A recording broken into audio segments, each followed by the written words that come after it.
Assalamualaikum warahmatullahi wabarakatuh. Kepada yang terhormat Bapak Muhammad Syarif Khalid MPDI selaku dosen mata kuliah Pemikiran Modern dalam Islam. Saya Muhammad Faik Muhyiddin Radi akan menjawab soal UTS. Jelaskan menurut pemikiran Anda sendiri. Yang A, apa penyebab ketertinggalan umat Islam di bidang teknologi dibanding Barat yang telah mampu menciptakan smartphone, Android, pesawat terbang, satelit luar angkasa, dan lain-lain? Langsung jawabannya.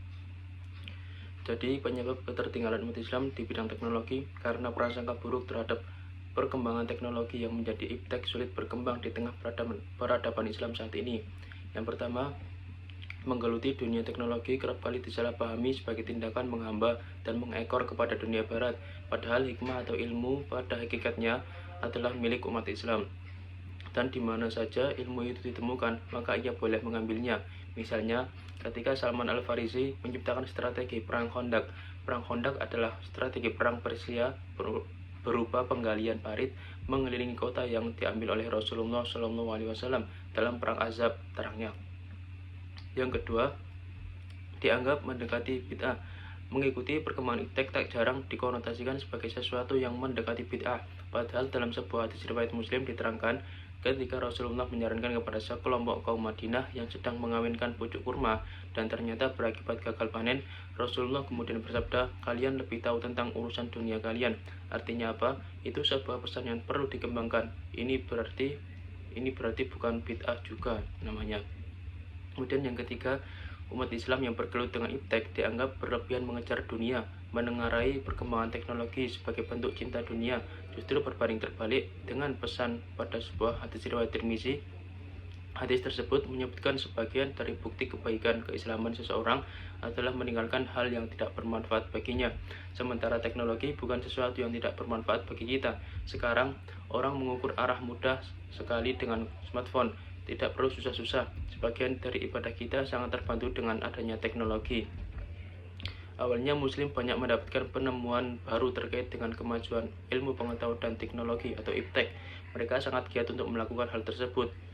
Namun sangat disayangkan, penemuan yang ada hanya berhenti di sana tanpa adanya tindak lanjut. Kemalasan membuat mereka berhenti untuk menciptakan karya-karya baru. Akibatnya penemuan yang ada justru menjadi modal utama bangsa lain sebagai dasar penemuan baru yang dapat memberikan manfaat secara nyata dalam kehidupan manusia. Kemudian yang keempat, adanya krisis ekonomi. Pada saat Muslim sedang giat-giatnya melakukan pengembangan di bidang iptek, semuanya hanya terfokus pada hal tersebut. Hal ini mengakibatkan perekonomian menjadi dinomorduakan. Mereka hanya memikirkan upaya untuk pengembangan iptek tanpa melirik kesejahteraan masyarakatnya.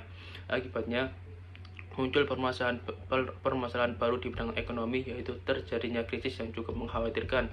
Kemudian yang kelima, cara pandang Muslim yang sempit. Memang benar, Muslim sangat taat pada agama mereka dalam mengembangkan ilmu pengetahuan. Namun ketaatan yang berlebihan mengakibatkan Muslim menutup sebelah mata akan perkembangan ilmu teknologi dari dunia luar. Mereka seakan-akan cenderung membatasi perkembangan itu jika tidak sesuai dengan pemikiran mereka. Sedangkan bangsa Eropa bertindak sebaliknya. Bahkan mereka bersifat terbuka dengan dunia baru sehingga mereka semakin bertambah ilmu pengetahuannya. Selanjutnya, umat Islam terlebih pada pemerintahannya melalaikan ilmu pengetahuan dan kebudayaan yang pada mulanya mereka memberikan kesempatan untuk berkembang dan memperhatikan ilmu pengetahuan dengan memberikan penghargaan yang tinggi kepada para ahli ilmu pengetahuan. Namun pada masa ini mereka lebih mementingkan pemerintahan. Begitu juga dengan para ahli ilmunya yang terlibat dalam urusan-urusan pemerintahan. Kemudian pertanyaan yang B, bagaimana formula atau resep yang Anda tawarkan agar umat Islam bisa mengejar Barat dalam hal kemajuan teknologi dan perkembangan peradaban? Jadi, resepnya atau solusinya yaitu untuk mengatasi ketertinggalan tersebut, umat Islam harus berani mereformulasi pendidikannya hingga membuahkan atau menghasilkan orang-orang yang mampu bersaing dengan umat lainnya. Jika sementara ini umat Islam mengabaikan betapa pentingnya ilmu pengetahuan dan teknologi, maka seharusnya disadari bahwa pada kedua hal tersebut pengaruhnya begitu luas. Ketertinggalan di bidang ilmu dan teknologi ternyata berdampak pada ekonomi, sosial, bahkan juga keamanan. Keterbatasan lapangan pekerjaan yang dialami oleh banyak negara Islam bersumber dari kelemahan di bidang ilmu pengetahuan dan teknologi itu. Mungkin saja sementara pemuka agama menganggap bahwa kemampuannya remeh, tetapi akibatnya sangat fatal. Sekedar memenuhi kebutuhan lapangan pekerjaan saja sebagai akibat lemah di bidang ilmu teknologi ternyata tidak mudah menyelesaikannya. Memajukan teknologi dan peradaban bukanlah semata-mata tentang merumuskan resep sederhana, tetapi lebih merupakan proses yang kompleks dan melibatkan berbagai aspek sederhana.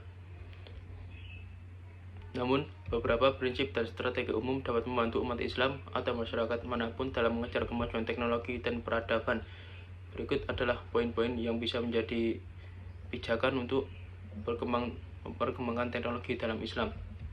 Yang pertama, pendidikan berkualitas. Investasi dalam pendidikan yang berkualitas termasuk pendidikan agama dan ilmiah adalah kunci untuk membuka pintu kemajuan. Masyarakat Islam harus memprioritaskan pendidikan yang mendorong pemikiran kritis, kreativitas, dan inovasi. Kemudian yang kedua, pengembangan sumber daya manusia. Memberdayakan talenta lokal dan memberikan kesempatan bagi para profesional untuk berkembang dalam bidang teknologi dan ilmu pengetahuan adalah langkah yang sangat penting. Ini bisa dilakukan melalui pelatihan, beasiswa, dan program pengembangan karir. Yang ketiga, riset dan inovasi. Mendorong riset dan inovasi di berbagai bidang, termasuk teknologi informasi, kedokteran energi terbaru, dan yang lainnya, akan membantu menciptakan solusi untuk tantangan zaman ini dan meningkatkan daya saing global. Yang keempat, kolaborasi dan kemitraan. Kerjasama antara sektor publik, swasta, dan akademis baik di dalam maupun di luar negeri dapat mempercepat transfer pengetahuan dan teknologi serta memperluas jaringan untuk mendukung pengembangan sumber daya manusia dan inovasi. Yang kelima, peluang wirausaha. Mendorong kewirausahaan dan ekosistem dapat menjadi motor penggerak untuk pertumbuhan ekonomi dan teknologi. Dukungan yang tepat dari pemerintah, investor, dan lembaga keuangan sangat diperlukan untuk mengembangkan dan memperluas usaha kecil dan menengah yang inovatif. Kemudian yang keenam, penggunaan teknologi untuk pembangunan. Menerapkan teknologi untuk meningkatkan infrastruktur, layanan kesehatan, pendidikan, dan sektor lainnya dapat mempercepat kemajuan sosial dan ekonomi. Kemudian yang ketujuh, etika dan nilai. Memastikan bahwa kemajuan teknologi didorong oleh nilai-nilai yang sesuai dengan prinsip-prinsip Islam dan etika universal, serta memperhatikan dampak sosial, lingkungan, dan kemanusiaan dari inovasi tersebut. Kemudian yang ke-8, pemimpin yang visioner. Kepemimpinan yang visioner, baik di tingkat pemerintah maupun di masyarakat sipil, penting untuk mengarahkan visi dan strategi dalam mencapai kemajuan teknologi dan peradaban. Memiliki strategi yang kokoh dan konsisten dalam menerapkan prinsip-prinsip ini akan membantu umat Islam atau masyarakat manapun untuk mengejar dan atau bahkan memimpin dalam kemajuan teknologi dan peradaban global. Sekian penjelasan dari saya, kurang lebihnya mohon maaf. Saya akhiri. Wassalamualaikum warahmatullahi wabarakatuh.